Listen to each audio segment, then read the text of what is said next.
रूपरसालं दिव्यतनु घनश्यामहामहद यत प्रसीद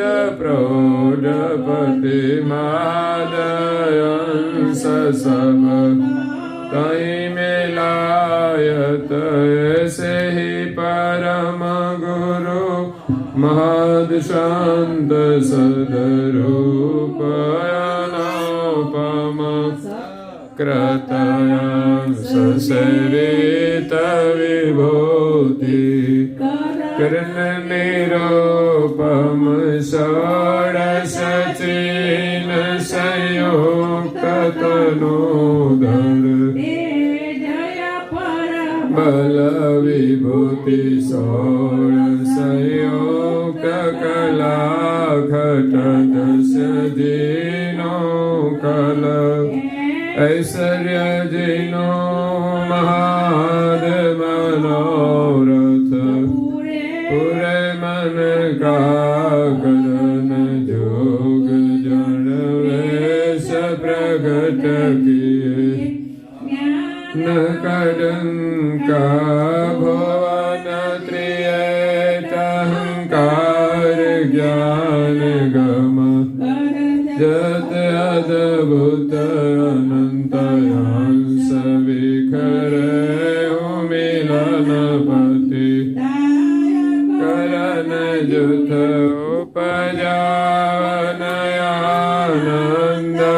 उपजानयानन्दयमेव करुणामय करता शरणैलयसभयांशयानन्त जन्मय हरता हे निर्मल तनुयांश वंश में आयत अंश के तुनाए कर्म कर्म सब छोड़ायत से ही परम गुरु प्रगट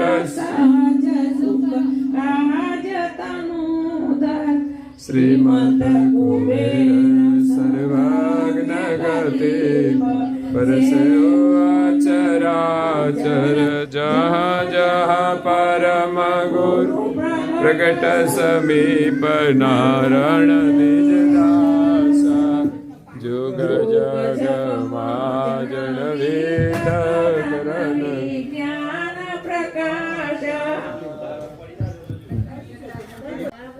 देवो यादो विददाति विश्वम् इच्छा क्रिया ज्ञान समन्वित हेतु स्वतंत्र परमेश्वराज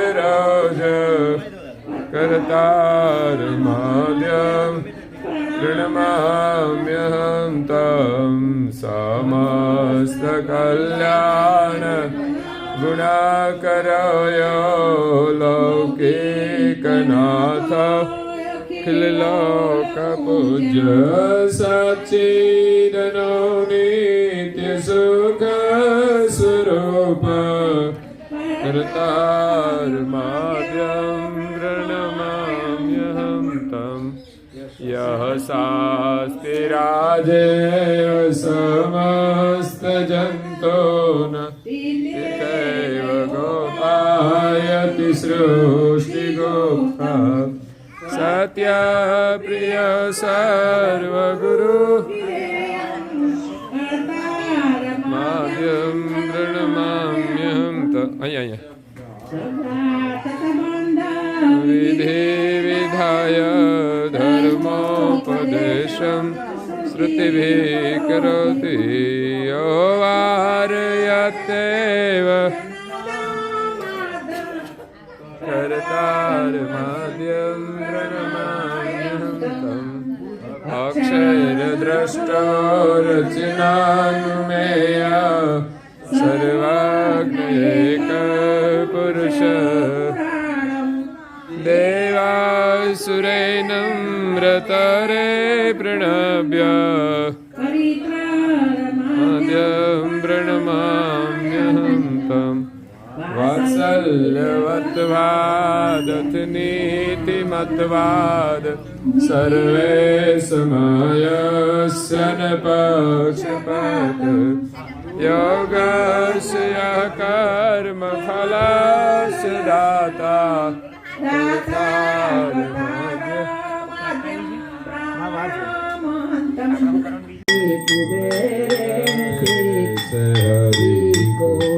तन मन सहित रहो समरे मंगलायारति करत मुदित मन उदयांतरयानंद परे आरती महाराज राज की मंगल मनोरथ भाव भरे कपूर सुगंध स्वभावती मति एकादश अग्न जरे आरती महाराज राज की मंगल मनोरथ भाव भरे भाल तिलक के तरतोराजे चामर सिर पर छत्र धरी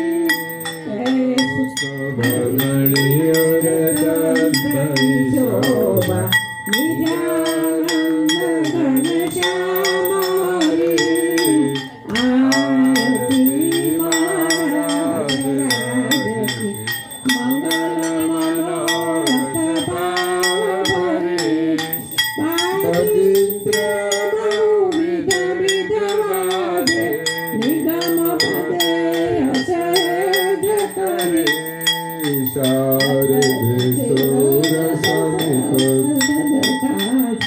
अजब श्रीपति सुरत धरे आरती महाराज राज की मंगल मनोरथ भाव भरे संत सजन जन प्रिय सब ठाड़े अटकी सूरत कर युगल धरे उत्पन्न आप युजानि द्रष्ट करुण सर्व पर पसरे आरती महाराज राज की मंगल मनोरथ भाव भरे दास नारायण आरती कीजे निज पद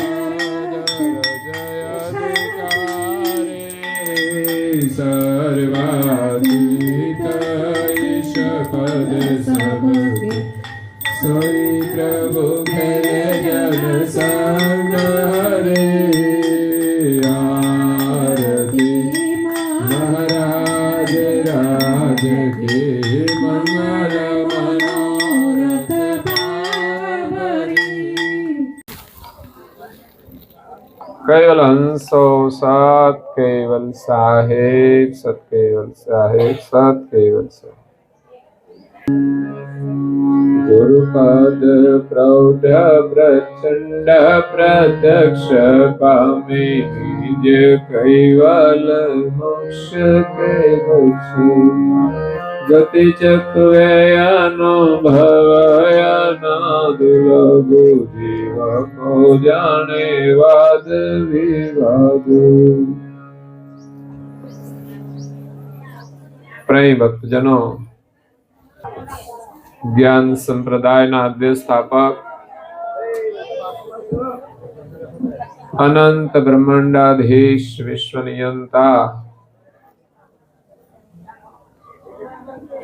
સૃષ્ટિના સર્જનહાર सकर्ता सत कैवलना परम विशेष अंश अनंत अंशोना तारणहार परम मोक्षना दाता सर्वज्ञ दिव्य परम गुरु श्रीमद करुणा सागर महाराज જગતના જીવોનું પરમ કલ્યાણ કરવા માટે, જગતના જીવોને જન્મ મરણના ત્રાસમાંથી મુક્ત કરવા માટે વિશ્વ નિયંતા સર્જનહારનો દિવ્ય સંદેશ લઈને આ વિશ્વની અંદર અંતરિક્ષમાં રહેલા 14 લોક અને પૃથ્વી પર રહેલા 7 દ્વીપોની અંદર દિવ્ય દેહ ધારણ કરી અને પ્રગટ થયા. સૃષ્ટિની રચના થઈ ત્યારથી અત્યાર સુધી કहीं યુગો વીતી ગયા, પરંતુ જગતના જીવો જગત કર્તાને જાણતા નથી. એ જગત કર્તાને ભૂલીને આ જગતની અંદર 84 ના જન્મ મરણના ચક્રની અંદર ફર્યા કરે છે અને ધર્મ માર્ગની અંદર પણ અનેક પ્રકારની ભ્રમણાઓમાં એ ભટક્યા કરે છે. અનેક પ્રકારની અંધશ્રદ્ધાઓમાં ભટક્યા કરે છે. આ જગતની અંદર અનેક મહાપુરુષો થઈ ગયા જેમણે આ સંસારની મોહ માયામાંથી છૂટવાનો ઉપદેશ આપ્યો છે.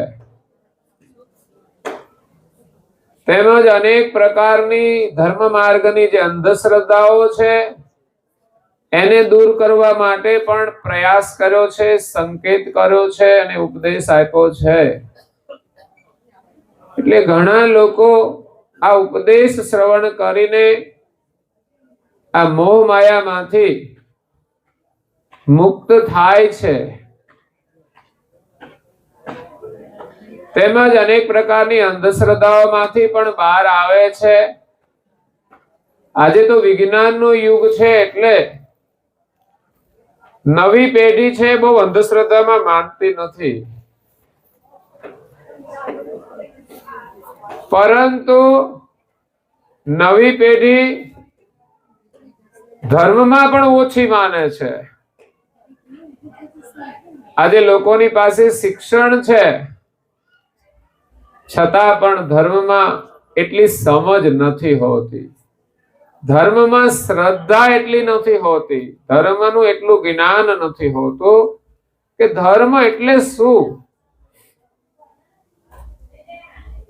આપણે તો પરંપરાગત જે પ્રવૃત્તિ થતી હોય એટલાને જ ધર્મ માનીએ છીએ, પરંતુ ધર્મની પરિભાષા પૂર્ણ રૂપે ઘણા ધર્મગુરુઓ પણ નથી જાણતા. પરમ ગુરુ કરુણાસાગર મહારાજ શ્રીએ આ જગતની અંદર ધર્મને સુધર્મની પરિભાષા આપી છે. ધર્મ એટલે કર્તવ્ય થાય. આપણે શરીર ધારણ કર્યું છે તો શરીર પ્રત્યેનું પણ એક કર્તવ્ય હોય છે, એના નિર્વાહનું પણ એક કર્તવ્ય હોય છે, એના સ્વાસ્થ્યનું પણ એક કર્તવ્ય હોય છે અને શરીરની મર્યાદાનું પણ એક કર્તવ્ય હોય છે. બીજું આવે છે પરિવારના સભ્યો સાથેનું કર્તવ્ય. જન્મ લીધો એટલે માતા પિતા આપણને જે મળ્યા છે એમના પ્રત્યેનું કર્તવ્ય, આપણા કોઈ ભાઈ બહેન હોય એના પ્રત્યેનું કર્તવ્ય, એ પરિવાર સાથેના સગા સંબંધીઓ હોય એમના પ્રત્યેનું પણ એક કર્તવ્ય. પછી જ્યારે અભ્યાસ કરે, વ્યવસાય કરે, કોઈ પણ કાર્ય કરે, ક્યાંય પણ વિચરણ કરે, જેના માધ્યમથી જે કોઈ પરિચિત થાય એમની સાથેનું પણ એક કર્તવ્ય. તો આ બધું સામાન્ય કર્તવ્ય છે, એને ધર્મ કહેવાય છે. સંસારની અંદર મર્યાદામાં રહેવું, નીતિ નિયમમાં રહેવું એ ધર્મ છે. આપણે વ્યવસાય નીતિથી કરવો એ પણ ધર્મ છે. તો એટલા ધર્મથી જ આપણું કલ્યાણ થતું નથી. આપણું પુણ્ય થાય છે, એનાથી આપણને સુખ મળે છે, પરંતુ આપણું કલ્યાણ થતું નથી, આપણું જન્મ મરણ ટળતું નથી. એટલે જન્મ મરણના દુઃખમાંથી છૂટવા માટે આપણે ગુરુના શરણે જવું પડે છે. અને સમર્થ ગુરુ એમનું જ્ઞાન આપણને જન્મ મરણના ત્રાસમાંથી છોડાવે છે. સમર્થ ગુરુનું જ્ઞાન આપણને આપણા સ્વરૂપની ઓળખાણ કરાવે છે. એટલે ધર્મ જગતની અંદર પણ ઘણી પરંપરાઓ ચાલતી હોય છે, જે માત્ર ધર્મ કાર્ય કરવા પૂરતી સીમિત હોય છે. એટલે ધર્મ કાર્ય કરવાથી લાભ થાય છે, પુણ્ય મળે છે, માણસ સુખી થાય છે, પરંતુ આ શરીરમાં આપણે કોણ છીએ એના જ્ઞાન વગર, એના અનુભવ વગર આપણું જન્મ મરણ ટળતું નથી. પરમ ગુરુએ કહ્યું છે, કોટી તીર્થ જપ તપ કરે જીવ દશા નવ જાય, સો સંતન નેક છે આવાગવન મિટાય. કોટી તીર્થ વ્રત જપ તપ કરે જીવ દશા નવ જાય, પરંતુ કોઈ સાચા જ્ઞાની, કોઈ અનુભવી સંત પુરુષના ચરણમાં કોઈ નમન કરે છે, એમના શરણમાં આવીને એમનું સત્સંગ શ્રવણ કરે છે, તો એને કલ્યાણનો માર્ગ પ્રાપ્ત થાય છે. જ્ઞાન શ્રવણ કરી તદ અનુસાર એ આચરણ કરે ત્યારે એનું કલ્યાણ થાય છે. નહીં તો ઘણીવાર સમર્થ ગુરુ મળી જાય, પરંતુ શિષ્ય કશું કરે નહીં તો એને કોઈ લાભ મળતો નથી. કોઈ તરસો માણસ હોય, એને બહુ જ તરસ લાગી હોય, એને પાણી પીવું હોય, એને કોઈ પાણી બતાવે કે આ જગ્યાએ પાણી છે, પરંતુ ત્યાં સુધી જવાની અને પાણી પીવાની જો એની તૈયારી ના હોય, એનો પુરુષાર્થ ન કરે, તો એને પાણી મળતું નથી, એની તરસ બુજાતી નથી, એનું દુઃખ મટતું નથી. એને તો એમ હોય, મને અહીંયા આવીને કોઈ પાણી આપી જાય, અને આપી દે ને તો હાથમાં લઈને પણ પીવાની મહેનત તો કરવી પડે ને. માણસો એટલા આળસુ છે ને, ભગવાનને માને પણ કેવી રીતે? હાથ મૂકે ને આપણું કામ થઈ જાય, આપણી ઈચ્છા વ્યક્ત કરીએ ને આપણું કામ થઈ જાય ને, એવી રીતે લોકો માને છે.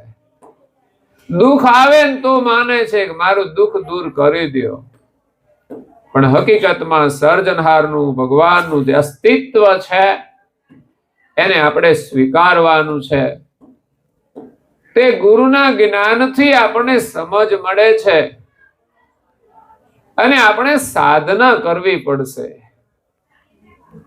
આ શરીરમાં આપણે કોણ છીએ એને જ્યાં સુધી ઓળખીએ નહીં, ત્યાં સુધી આ જન્મ મરણનું દુઃખ ટળતું નથી. તો એક આપણા પરમ ભક્ત છે, એમણે એક ભજન બનાવેલું છે.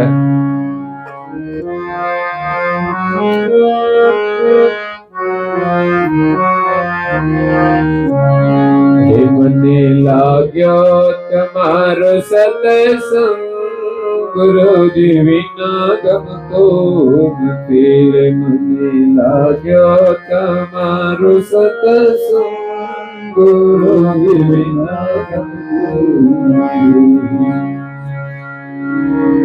હે મને લાગ્યો તમારો સત્સંગ ગુરુજી વિના ગમતો નથી રે. મને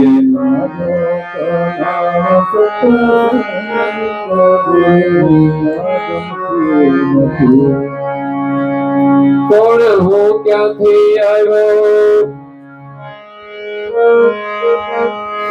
ક્યાં જવાનો, કોણ છે જગત નાતાત. કોણ હું ક્યાંથી આવ્યો, ક્યાં જવાનો, કોણ છે જગત નાતાત.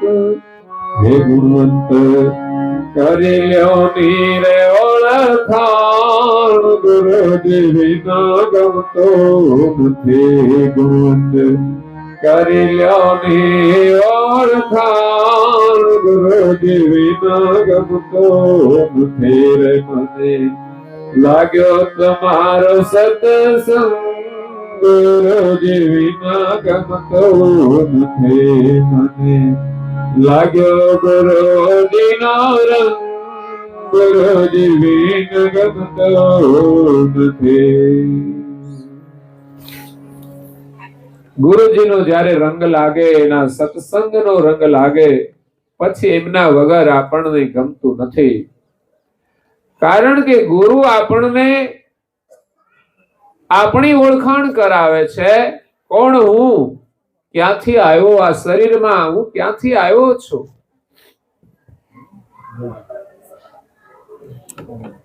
આપણું નિજ ઘર કયું છે એનો વિચાર કરીએ. બાકી આ સંસારમાં ક્યાંય આપણે સ્થિર રહેવાના નથી, કશું આપણું છે નહીં.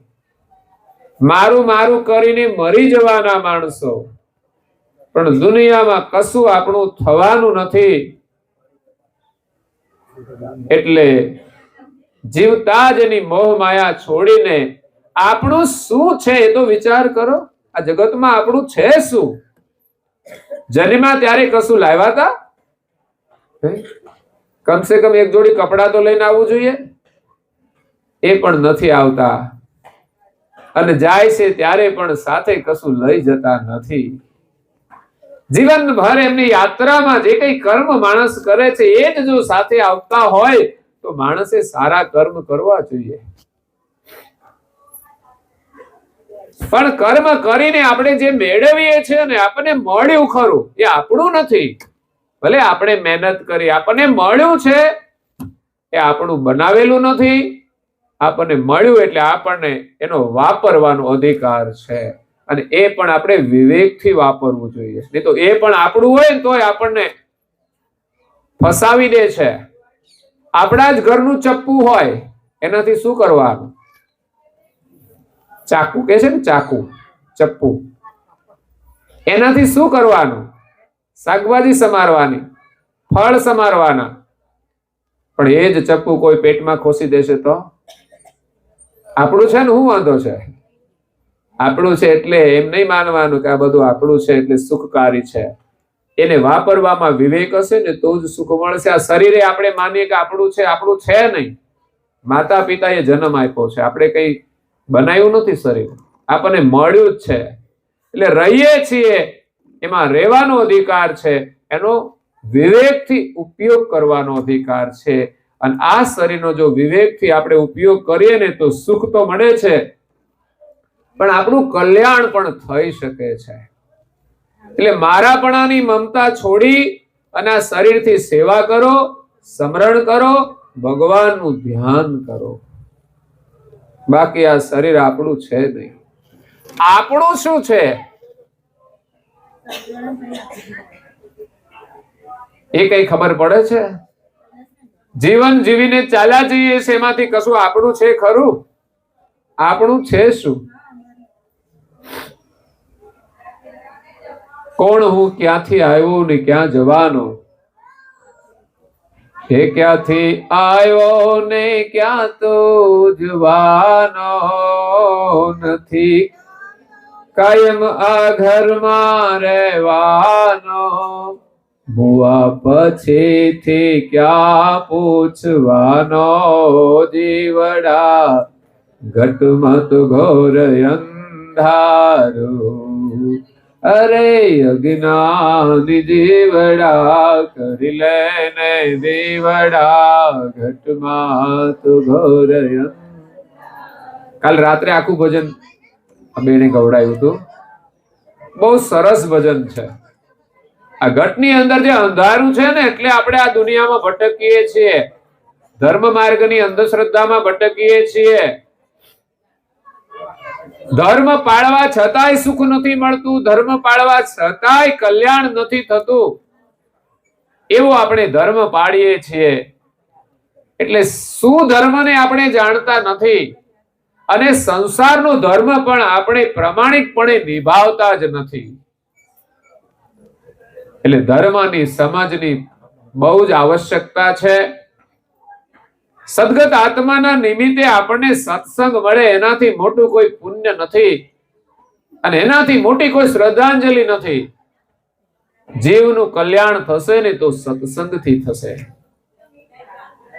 કોઈ પહોંચેલા સંતના સત્સંગથી થશે, કોઈ સમર્થ સદગુરુની કૃપાથી થશે, સમર્થ પરમ ગુરુની કૃપાથી થશે. એ સિવાય આ કર્મકાંડની જે અંધશ્રદ્ધાઓ છે એમાંથી આપણે બહાર નીકળી અને જ્ઞાની મહાપુરુષોના સત્સંગની સમજથી આપણે સત્કર્મ કરી અને પુણ્ય કામ કરીએ. એટલે આપણું શું છે આ જગતમાં? આમ ગણીએ તો આ બધા જ આપણા છે. આ જેટલા દુનિયામાં છે ને બધા આપણા છે. માણસો આપણા છે, પ્રાણીઓ આપણા છે, પશુઓ આપણા છે, પક્ષીઓ આપણા છે. એ આપણા ભાઈઓ છે, અંશ બંધુ છે. એ નાતે આપણે કોના છીએ? એક માત્ર સર્જનહારના છીએ. અને આપણું કોણ છે? તો માત્ર એક સર્જનહાર આપણા છે, જે આપણને દરેક જન્મે પ્રાણી પશુ પંખીમાં જ્યાં પણ જઈએ ત્યાં આપણને જીવન આપે છે, અને આપણા માટે ખાનપાનની વ્યવસ્થા એમણે કરી છે.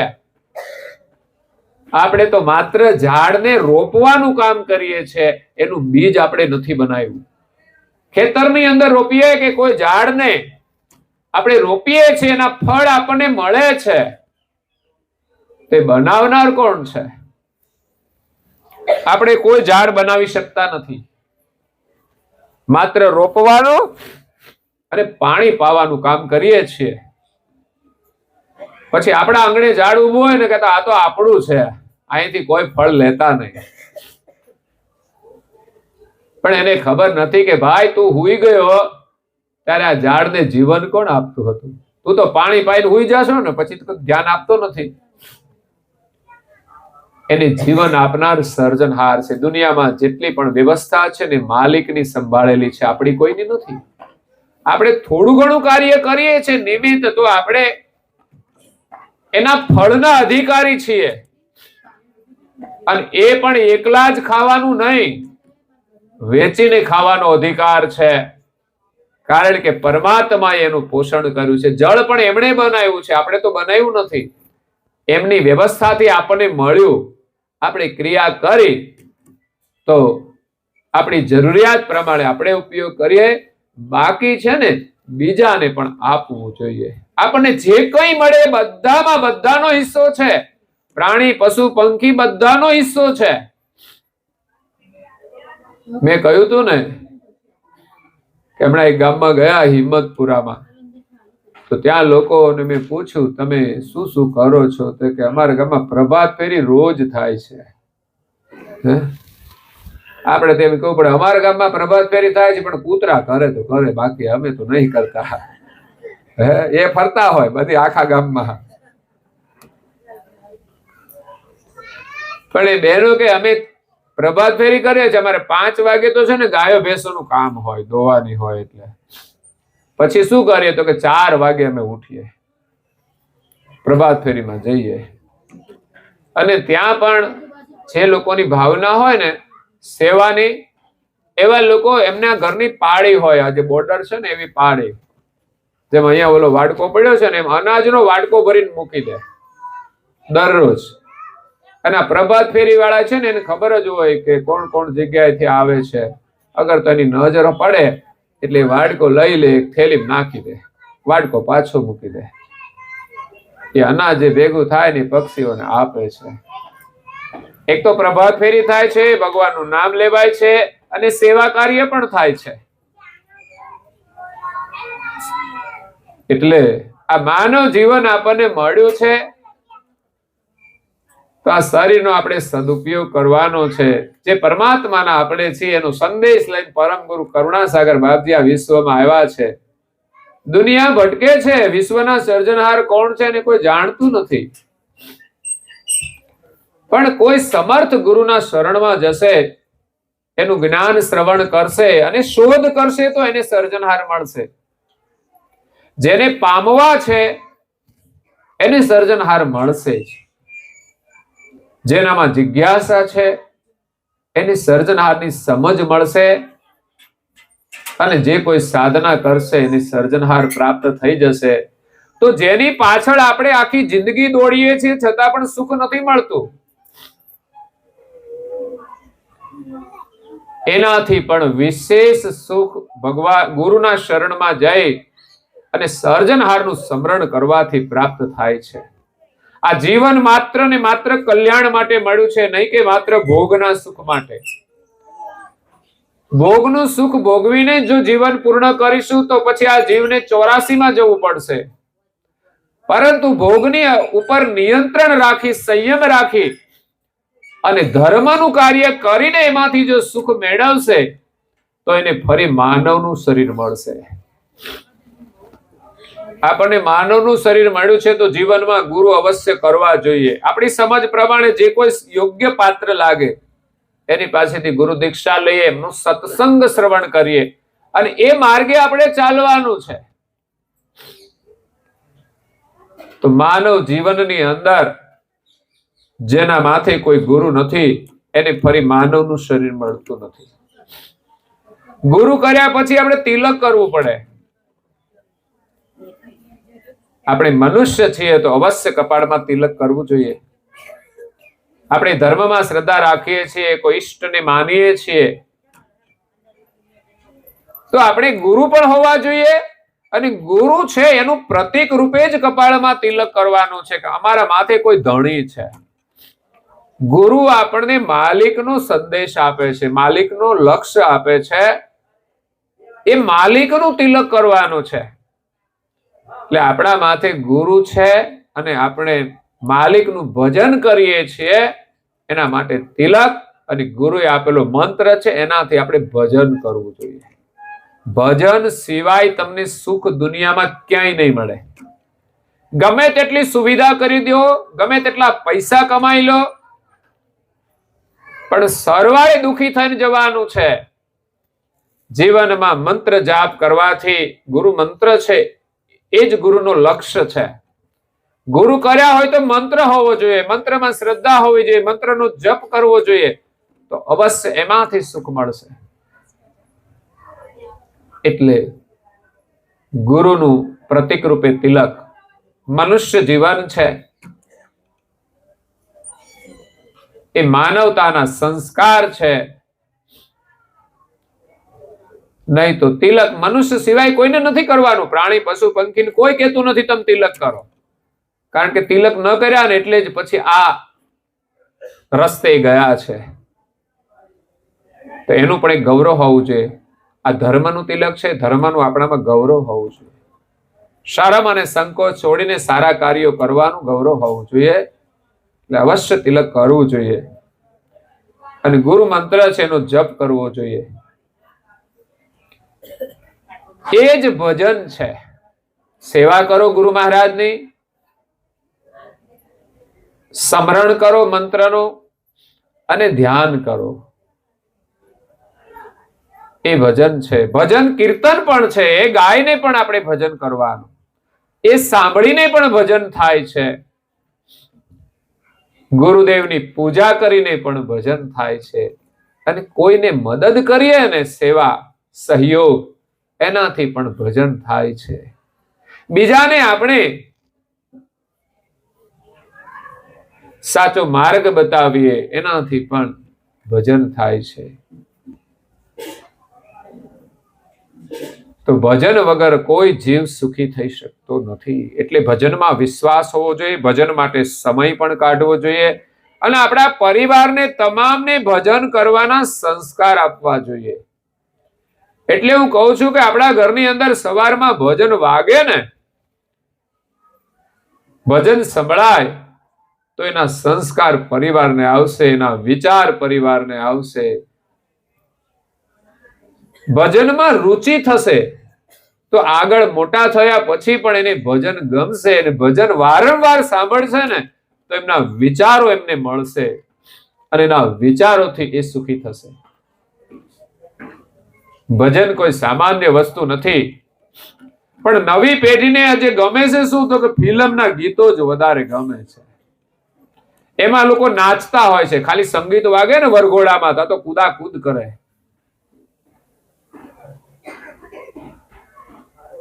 પણ ઉંમર થશે ને પછી જ્યારે સંગીત વાગે તો નાચજો, ખબર પડે નચાય તો.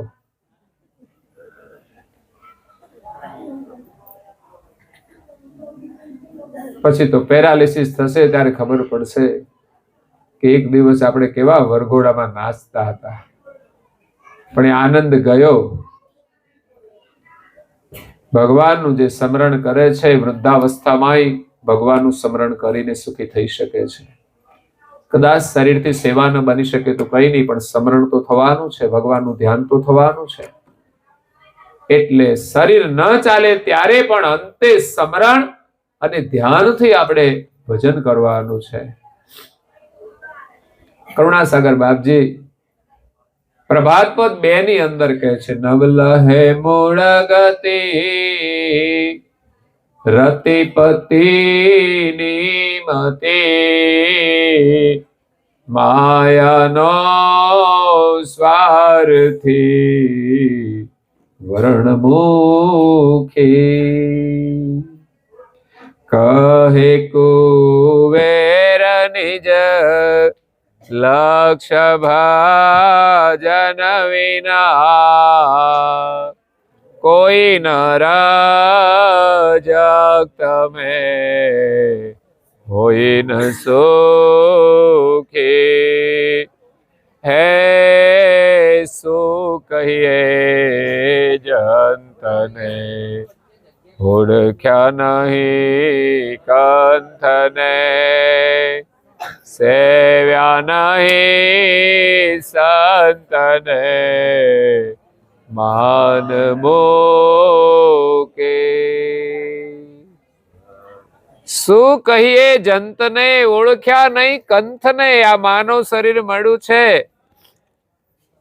પણ આ જીવ દશાના જીવને શું કહેવું કે એમણે આ માનવ શરીર મળવા છતાંય ભગવાનની ખોજ ના કરી, ભગવાનને યાદ ન કર્યા, ઓળખ્યા નહીં કંથને, અને કંથને ઓળખવા માટે સેવ્યા નહીં સંતને. સંતોના સંગમાં રહી સત્સંગ શ્રવણ કરી અને આપણે માલિકને ઓળખવાના છે, એને પામવા માટેની સાધના કરવાની છે. એ સાધનાની સમજ મેળવવાની છે. એના માટે સત્સંગ બહુ જરૂરી છે. મોંઘા માનવ નાય અવતારે, ધાર્યો કામ થશે ભાઈ તારે, સંતોના સથવારે રે, કે ભક્તિ કૈવલની તો કરજે.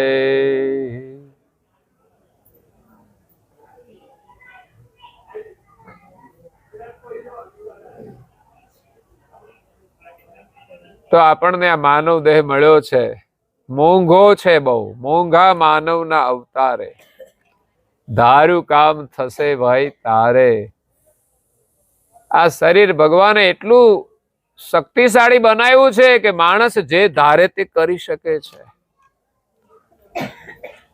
મારાથી ન થાય ને મને નથી આવડતું ને આ બધું છોડી દેવાનું. એકવાર સાહસ કરવાનું સારું કામ કરવા માટે. મેં વડીલને કહ્યું ને જય બોલો, થોડી હિંમત નહોતી પણ સરસ બોલ્યા. શું તકલીફ છે? કઈ જ નહીં. આવું કામ તો આપણે રોજ કરવાનું છે. રોજે ભગવાનના સામે બેસીને જે બોલવાની છે અને પગે લાગવાનું છે.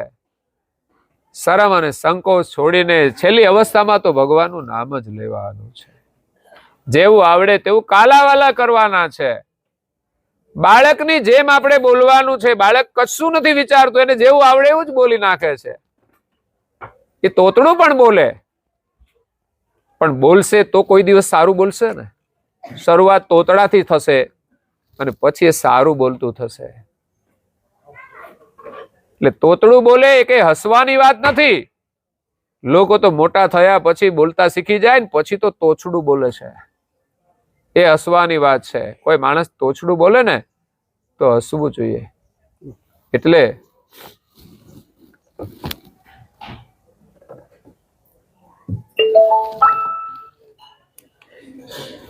આપણને આ માનવ જીવન મળ્યું છે. આવી ગયું.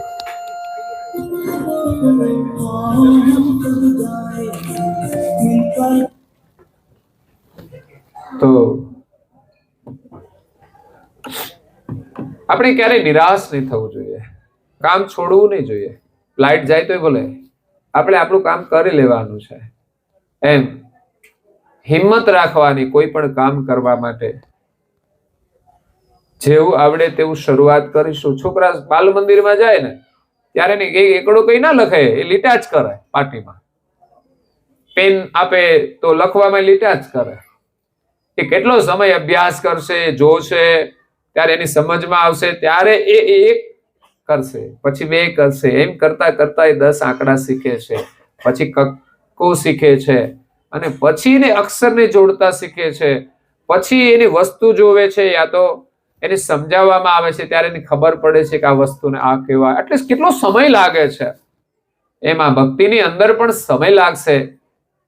કોઈ એક દિવસનું કામ નથી. કેટલાય જન્મો અભ્યાસ કરીશું ત્યારે આપણું કાર્ય સિદ્ધ થશે. અને એમાં આપણને વિશ્વાસ હોવો જોઈએ. આપણે એમ માનીએ છીએ કે બાળકને કંઈ આવડે જ નહીં એટલે એને કંઈ કરાવવું જ નહીં. ના, આપણને ખબર છે બાળકની અંદર બધી સંભાવનાઓ છે, એટલે બાળકને આપણે સ્કૂલે મોકલીએ છીએ. બાળકની ઈચ્છા જ નથી હોતી સ્કૂલે જવાની. એને એમ થાય મને તો ઘરમાં જ સુખ મળે છે, મારે સ્કૂલે જવાની શું જરૂર છે? મને ઘરમાં સુખ મળે છે, પણ ભવિષ્યનું સુખ એ ઘરમાં નથી. એના માટે જરૂરી છે અધ્યયન. એટલે માતા પિતા કરાવે છે. એવી જ રીતે ધર્મના સંસ્કારની પણ જરૂર છે. કદાચ બાળકો ભણશે, પૈસા કમાશે, બંગલા બાંધશે, બધી સગવડ હશે, છતાં પણ ધર્મના સંસ્કાર નહીં હોય તો એ સુખી નહીં હોય. આ બધું અનુભવમાં આવે છે. અને એની પાસે કદાચ શિક્ષણ ઓછું હશે. પહેલા તો લોકો 5 જ ચોપડી ભણતા હતા, છતાં પણ સુખી થઈને જીવ્યા છે. શિક્ષણ ઓછું હોય. અત્યારે સમય પ્રમાણે શિક્ષણ મેળવવું જોઈએ. છોકરાઓ પણ ભણે છે ને દીકરીઓ પણ ભણે છે, પણ સાવધાનીની બહુ જરૂર છે. ભણવા જાય છે છોકરા છોકરીઓ, પરંતુ સાવધાનીની બહુ જરૂર હોય છે. એમાં સાધનો છે, એનો ઉપયોગ કરવાની પણ સમજની જરૂર હોય છે. એટલે કોલેજ કાળ હોય એ સમયે ખાસ બધી જે મર્યાદાઓ છે, સાધનો છે, એનાથી આપણે સાવધાન રહેવું જોઈએ. એટલે સંસ્કાર વિના કોઈ સુખી થતું નથી. માણસ પાસે શિક્ષણ ઓછું હોય, એની પાસે બહુ મોટું મકાન પણ ના હોય, કદાચ ઝૂંપડા જેવું ઘર હોય, એની પાસે બેંક બેલેન્સ ના હોય, બેંકના ખાતાય નહોતા. હમણાં આ તો મોદી સાહેબે ખોલાવ્યા અને સરકાર એને આપે છે પૈસા, એને મળતા થયા. નહીં તો એના ખાતાય નહોતા કોઈને, અને એ કોઈનું ખાતા નહોતા. ખાતા નહોતા ને એની કોઈનું ખાતા નહોતા. જેની પાસે ખાતા હતા ને એ બધા દુનિયાનું ખાતા હતા.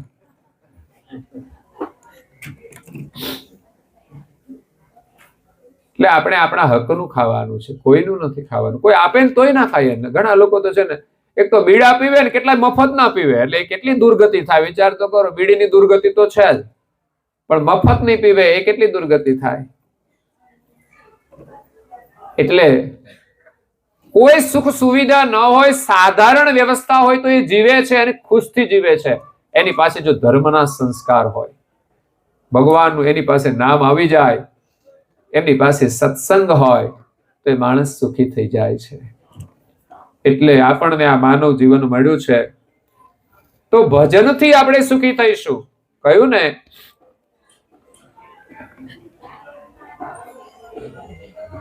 નવ લહે મૂળ ગતિ. મૂળ ગતિ એટલે આપણને જીવન ક્યાંથી મળે છે? આપણે જીવીએ છીએ કોના વડે? એ તો જોતા જ નથી. આપણને એમ થાય કે હું બધું કરું છું, આ મારા છે. શ્વાસ ભગવાન લઈ લે, પછી તમારાને કહેજો શ્વાસ આપે તો આપશે કોઈ? કોઈને એમ કહેવામાં આવે ને કે તમે તમારું જીવન આપી દો ને તો આને જીવન મળશે, તોય કોઈ આપવા તૈયાર નહીં થાય. એમ કે છે મારે તો હજુ જીવવું છે. કોઈ છે આપડા? તો આપડા કોણ? જે જીવન આપે એ આપડા છે. આ તો એ જીવન પૂરું થઈ જાય છે ત્યારે આપણને પાછું નવું જીવન આપવા માટે એ નવું શરીર આપે છે. આ શરીર જીર્ણ થઈ જાય પછી કઈ રહેવાની મજા ખરી ભાઈ? પૂછો આ વડીલોને. રહેવું છે એમ કે જલ્દી લઈ લે સારું, પણ હું કામ જલ્દી જવું જોઈએ? વૃદ્ધાવસ્થા હોય ને તોય આપણે પ્રેમથી એની અંદર રહીએ ને ભગવાનનું નામ ના લઈએ. શરીરમાં બીમારીઓ હોય તોય ભગવાનનું નામ લઈએ કે ભલે બીમારીનું દુઃખ તો સહન કરીશું, પણ ભગવાનનું નામ તો લેવાય છે ને. એ તો ભગવાનનું નામ ના લેતા હોય અને કે ભગવાન લઈ લે તો સારું. ભગવાન કે તમને નાખવા ક્યાં? નામ તો લેતા નથી એટલે માનવ શરીર તો મળશે નહીં. એટલે અહીંયા છે એના કરતા દુર્ગતિ છે બધે 84 જવામાં. ત્યાં કોઈ સુખેથી જીવવા નહીં દે. ઘરે ગાય આંગણે ગાય ભેંસ બાંધી હોય, પણ ત્યાં એ પોતાના સ્વભાવ પ્રમાણે જ પાછી વર્તન કરે. હા, દૂધ આપવાનું હોય તો ઊંચા નીચો પગ કરે એટલે પેલો દંડો મારે. ત્યાં છે કઈ સુખ? અને ખીલે બંધાયા હોય તો ઘાસ મળે, નહીં તો હરાયા ઢોર થાય. જીવનમાં કોઈને ખવડાયું હોય ને તો પછી એને બીજા જન્મમાં ખાવા મળે પશુ યોનિમાં. પણ ખવડાવ્યું ના હોય ને કોઈનું ખાઈ ગયા હોય ને એ પછી હરાયા ઢોર થાય. ગમે ત્યાં મોઢા મારે, કોઈના ખેતરમાં જઈને માંડ માંડ થોડું મળે, પણ એનાથી વધારે એને માર ખાવો પડે છે. એટલે આવી દુર્દશા છે આ સંસારમાં. માનવ જીવન મળ્યું છે, આપણો સમય બહુ કિંમતી છે. એટલે વાતો કરવા આપણે આવ્યા નથી.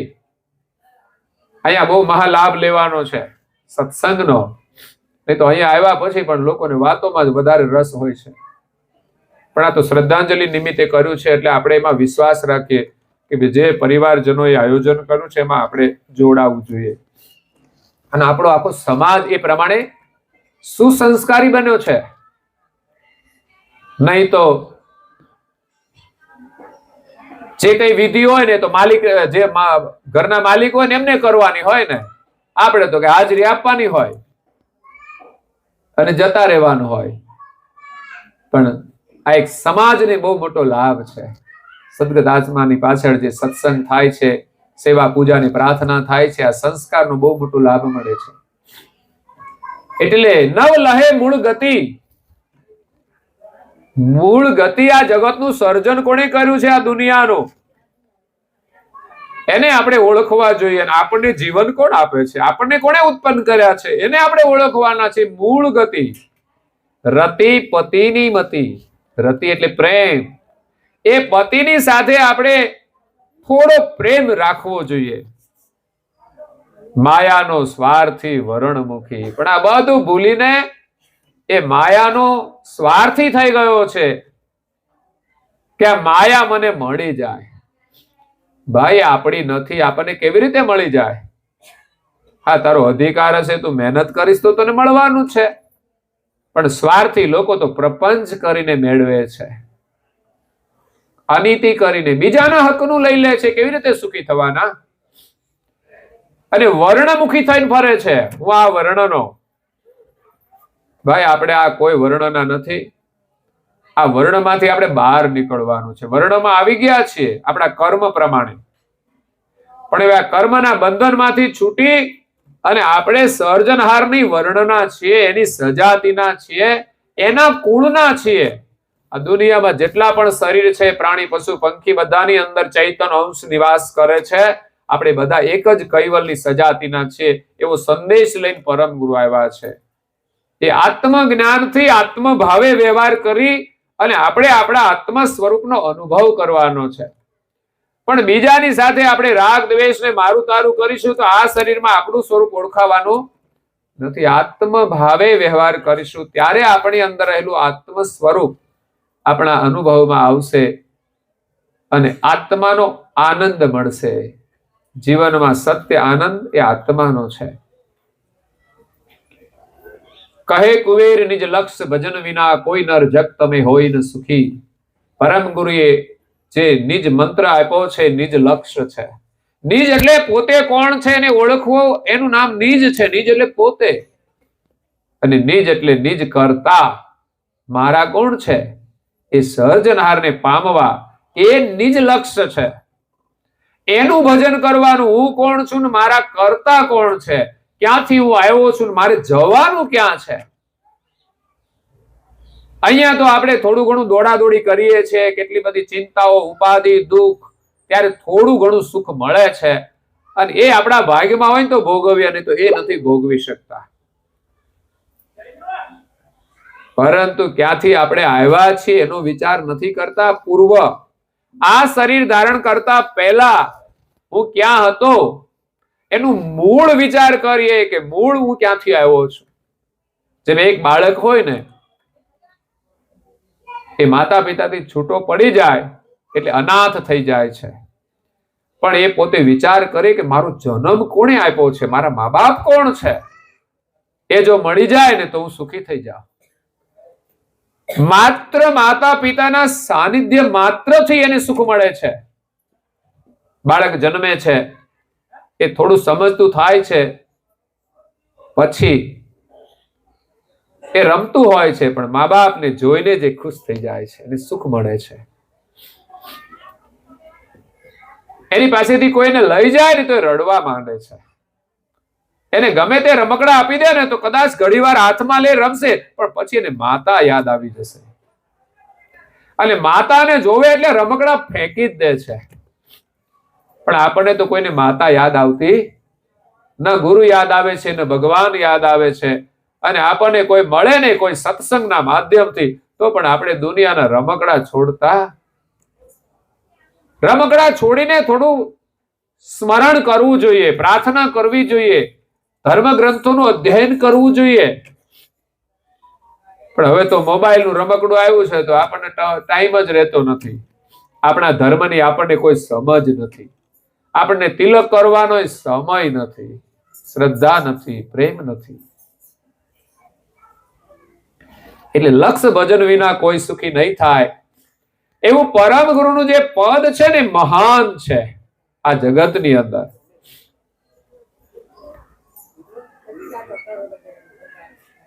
એવા પરમ ગુરુના શરણમાં જે કોઈ જાય એને પરમ ગુરુ પ્રેમથી પરમ પદનું દાન આપે છે. મિલાવે પતિ પદ દે નિર્વાણી. પરમ ગુરુ એને વિત્ત આપે છે. આ શરીરમાં આપણું જે સ્વરૂપ છે ને વિત્ત છે, બાકી કઈ સાર નથી.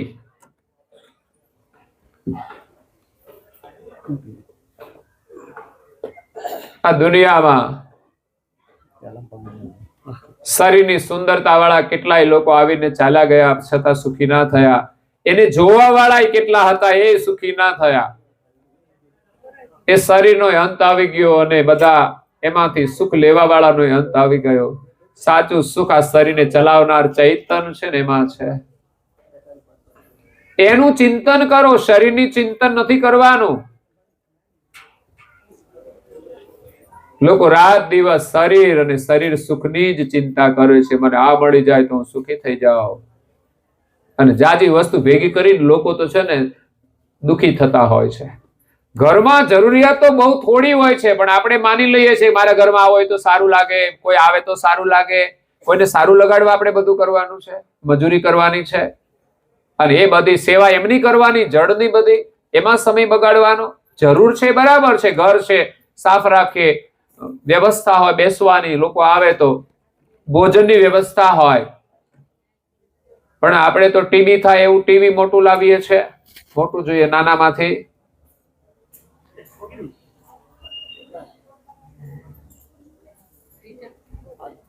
કેટલું બધું મોંઘું ફર્નિચર કરીએ છીએ જે જરૂર નથી હોતી. ટીવી ને મોંઘા ફર્નિચરમાં રાખે ને મંદિર પાછું સાદું હોય. મંદિરમાં ગૌરવ નથી આપણને. અને મંદિર રાખી ક્યાં? ખૂણામાં. સીડી હોય ને એનો ખાંચો હોય ને કે આ જગ્યા કોઈ કામની નથી, એટલે ત્યાં બેહાડો ભગવાનને. અને ટીવી હોય ત્યાં તમે જુઓ તો આખો રૂમ ખાલી હોય. સામે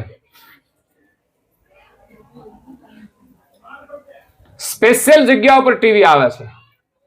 જો મકાન પ્લાન કરે ને તો એને એ રૂમ જ હોય ને આ જગ્યાએ નક્કી કરી દે. ફર્નિચર કરે ને એને ત્યાં જ ફર્નિચર કરીને બેહાડ દે.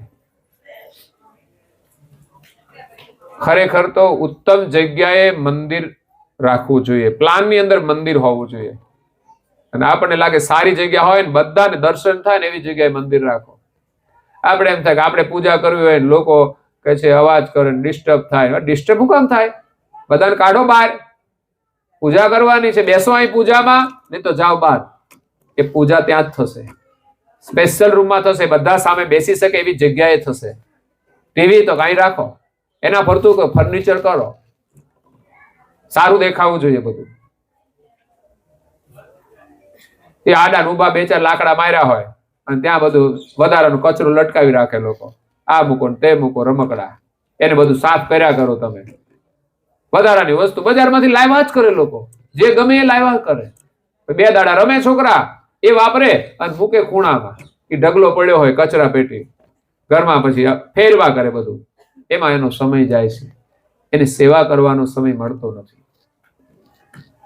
પરમ ગુરુ આપણને પ્રેમથી આ શરીરમાં આપણી ઓળખાણ કરાવે છે. મિલાવે પતિપદ દે નિર્વાણી, અને આપણા સર્જનહારની સાથે એકતા કરાવી આપે છે. એવા સમર્થ ગુરુ આ જગતમાં આવ્યા છે. એ ગતિ લઈને આવ્યા છે. એનું જ્ઞાન સાંભળી, એમના શરણમાં આવી, દીક્ષા ગ્રહણ કરી, એમની આજ્ઞાનું પાલન કરીને શ્રદ્ધા રાખીશું તો ધીમે ધીમે આપણી સદગતિ થશે. આપણે આપણા સ્વરૂપ સુધી પહોંચીશું. બાકી આ દુનિયામાં ગમે તેટલી સફળતા મળી જાય ને તો સુખ નથી, માણસ દુખી થઈ જશે. એક કઠિયાર હતો, ગરીબ હતો, જંગલમાં રહેતો હતો. એનો વ્યવસાય લાકડા કાપી બજારમાં વેચી અને એનું જીવન ગુજરાન ચલાવતો હતો. જંગલની અંદર વિચરણ કરતા કરતા એક દિવસ એને કોઈ મહાત્મા મળી ગયા. એ મહાત્માને પ્રાર્થના કરી, ભગવાન હું ઘણી મહેનત કરું છું છતાં પણ હું દુખી છું. મારી પાસે કોઈ વ્યવસ્થા નથી, જરૂરિયાત પ્રમાણે મને સુખ મળતું નથી. ઘણી વાર એવું હોય છે, ગરીબી બહુ હોય છે, માણસ મહેનત કરે ને તો પણ એના પરિવારનું પોષણ પણ ના થાય. હું ઘણી વાર રસ્તે ફરું ને તો જોઉં છું ઘણા લોકોની મોટી મોટી દુકાનો હોય, મોટો મોટો વ્યવસાય હોય, પણ ઘણા લોકો રોડ ઉપર એક માત્ર નાની એવી ચાદરમાં 5 વસ્તુઓ લઈને બેઠા હોય છે. આખો દિવસ બેસે ત્યારે 1-2 ગ્રાહક આવે. એમાં માર્જિન કેટલું હોય સામાન્ય વસ્તુઓમાં? રોડ ઉપર લેવા વાળા સામાન્ય વ્યક્તિ હોય છે.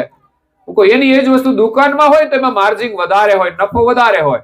જ્યારે રોડ ઉપરની વસ્તુ હોય ને એ પાછા ભાવ કરે અને એમાંય પાછા ઓછા કરે તો એને મળતા હોય 2-5 રૂપિયા.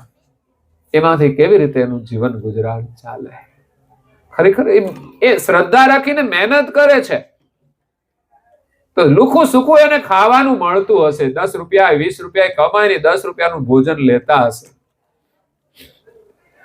તો કઠિયારો ખૂબ ગરીબ હતો. એ મહાત્મા પાસે જાય છે અને કહે છે કે હું બહુ દુઃખી છું, મારા ઘરમાં બહુ ગરીબી છે.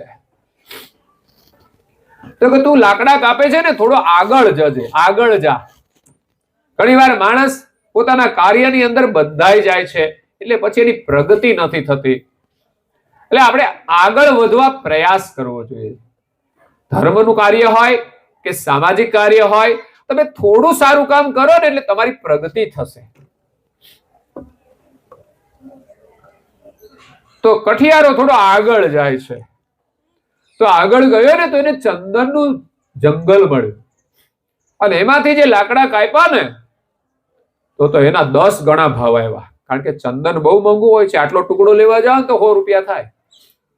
હવે ઝાડ આખું વેચવા જાય તો 2-5 હજાર રૂપિયા આવી જાય. તો ખુશ થઈ ગયો, એને ઘર સારું બની ગયું. એના દરવાજા ચંદનના એમણે બનાવી દીધા. ચંદનનું આખું વન મળી ગયું. એ સુખી થઈ ગયો. પણ પછી પણ પાછો ફરિયાદ કરશે. એક દિવસ મહાત્મા પાછા મળ્યા ને કે મહારાજ કે હું તોય દુખી છું. ઘર બની ગયું છે, બહુ સારું છે, પણ છતાંય ઘરમાં શાંતિ તો નથી. એટલે કે હજુ થોડો આગળ જા.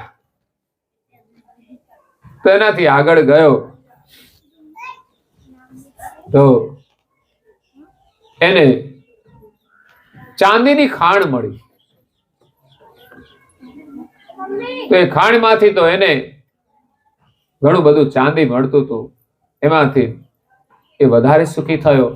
એટલે ઘરમાં બધી વસ્તુઓ હતી ને બધી ચાંદીની બનાવી દીધી. વાસણો બધા ચાંદીના આવી ગયા. એમાં એ જમતો હતો. પણ ભાઈ ચાંદીના વાસણમાં જમીએ ને તોય કઈ આરોગ્ય કઈ આપણે મળતું નથી. એટલે ઘણું સારું તો થાય છે પણ ઘરમાં છતાંય શાંતિ નથી. માણસની પાસે સુખ નથી. ફરી મહાત્મા પાસે જાય છે. મહારાજ કે છે આગળ જતા મને ઘણો લાભ થયો, ચાંદીની ખાણો મળી ને આ બધા વાસણો બધું મારે ચાંદીનું થઈ ગયું. તો કહે હજુ થોડો આગળ જા. એટલે કઠિયારો હવે આગળ જાય છે તો ચાંદીના આગળ એને સોનાની ખાણો મળી ગઈ. માણસ ચાંદીનો ધંધો કરતો હોય ને એમાં કમાય પછી સોનું એને મળી જાય તો સોનાનો ધંધો કરે, તેમાંથી વધારે કમાણી થાય. કારણ કે સોનાના ભાવ હારા ને બહુ, લેવા જાય તો કમર તૂટી જાય એવું છે. અને હોય તો આપણે કેવા ખુશ છે, ભાવ હારા હોય તો સારું, લેવા જાવ ત્યારે મોંઘું પડે છે ને. એટલે હારામાં લાભ પણ છે અને નુકસાન પણ છે. વાસ્તવમાં સોનામાં કોઈ સુખ છે નહીં, પણ છતાં આપણને એમ દેખાય સોનું હોય તો સારું. સોનું એક સંસ્કાર છે પણ એની કોણ ચિંતા કરે છે. તો સોનું મળ્યું એમને તો ઘરમાં દાગીના કેટલું બધું થઈ ગયું. પછી તો ઘણા બધા દાગીના હોય પહેરીને લોકો નીકળે. ઘણી બધી વસ્તુઓ સોનાની બનાવી દીધી પણ છતાં એને એમાં સુખ ના મળ્યું. ઘરમાં શાંતિ નહોતી. આટલી બધી સગવડ વધશે ને તોય સુખનો અનુભવ નહીં જ થાય. જે નહોતું ને એ કે આ બધું મળ્યું તો છે પણ એમાંય મને સુખ મળતું નથી. તો હજુ આગળ જા. કઠિયારો આગળ જાય છે. એને હીરા મોતીની ખાણ મળી ગઈ. સોના કરતા પણ કિંમતી એક રત્ન લાખો રૂપિયાના હોય છે. પણ માણસને એ સમજાતું નથી કે આ મને શરીર મળ્યું છે ને એ પણ એક રત્ન છે, મોતી છે. એની કિંમત પણ કરોડોમાં પણ ના મળે. જો આ શરીર છૂટી જાય ને, કોઈની પાસે કરોડ રૂપિયા હોય ને આપી દે ને તોય આવું શરીર ના મળે. પણ એ હીરાની એને ખબર નથી પડતી. પણ આ દુનિયાના હીરા પાછળ લોકો પડ્યા છે જે પથ્થરા જ છે, બીજું કઈ નથી. આ તો જગત પક્ષે એનું મૂલ્ય છે, સોનાનું મૂલ્ય છે ને હીરાનું મૂલ્ય છે. અને એનાથી લોકો કમાય પણ છે. પણ એ હીરા છે ને દુષ્કાળ પડ્યો હોય ને ખાવાનું ના મળે ને ઘરમાં તિજોરી ભરેલા હીરા હોય ને પછી ખવાતા નથી. અને એ સમયે તમે હીરા આપી દો ને તો ખાવાનું ના મળે. એટલે એક સમય એનું કોઈ મૂલ્ય નથી ભોજન કરતા. છતાં પણ હીરા માણેક મોતી મળી ગયા એટલે એમણે તો આખા ઘરને સજાવી દીધું. દુનિયાને કેટલો સુખી લાગે. આહા, કેટલો મોટો બંગલો છે, ચાંદીના દરવાજા છે, હીરા માણેકથી બધું મઢેલું છે. ચાંદીના વાસણ કાઢીને એને તો સોનાના વાસણ બનાવી દીધા. એમાં એ જપતો તો, છતાંય ઘરમાં સુખ નહોતું. બધા લડતા હતા આ બધી વસ્તુઓ માટે, મિલકત માટે, કે મારા ખાતે થઈ જાય ને આ બધું મને મળી જાય. કારણ કે માયા તો માયા છે. ફરી પાછો મહાત્મા પાસે જાય છે અને કહે છે, મહારાજ, આ બધું તો વધી ગયું, પણ ઘરમાં કલેશ પણ વધી ગયો છે. ઘરમાં ક્યાંય સુખ શાંતિ નથી. માયા આવે તો સારું છે, પણ મેં કહ્યું ને, વિવેકથી વાપરશો, જરૂર હોય એટલી જ વાપરો, સંયમ રાખી અને બીજી ધર્મ કાર્યમાં જોડી દેશો ને તો સુખ આપશે. પણ માણસ શું કરે? ભેગી કરે છે, સ્વાર્થ માટે જ વાપરે છે. ઘરમાં ને ઘરમાં કલેશ થાય છે. એટલે એને કીધું હજુ આગળ જા. એટલે કઠિયારો તો એનાથી આગળ જાય છે. હવે તો શું મળે એને? આગળ ગયો ત્યારે એક બીજા એનાથી વિશેષ ગતિવાળા મહાત્મા મળી ગયા અને મહાત્માને એની બધી વ્યથા કહે છે. ભગવાન કે છે, એક સંતના માર્ગદર્શનથી હું એક સામાન્ય કઠિયારો હતો, દુખી હતો, ગરીબ હતો, અને એના ઉપદેશની અંદર શ્રદ્ધા રાખીને હું આગળ આગળ આવતો ગયો. મને આટલો બધો લાભ મળ્યો. ચાંદીની ખાણો મળી, ચંદનનું વન મળ્યું, ચાંદીની ખાણો મળી, સોનાની ખાણો મળી, હીરા માણેકની ખાણો મળી. મારું ઘર સમૃદ્ધિથી ભરાઈ ગયું. પણ ઘરમાં કે છે કલેશ છે, અને છોકરાઓ તો એમ વિચારે કે આ ડોહો ક્યારે મરે અને અમને આ બધું મળે.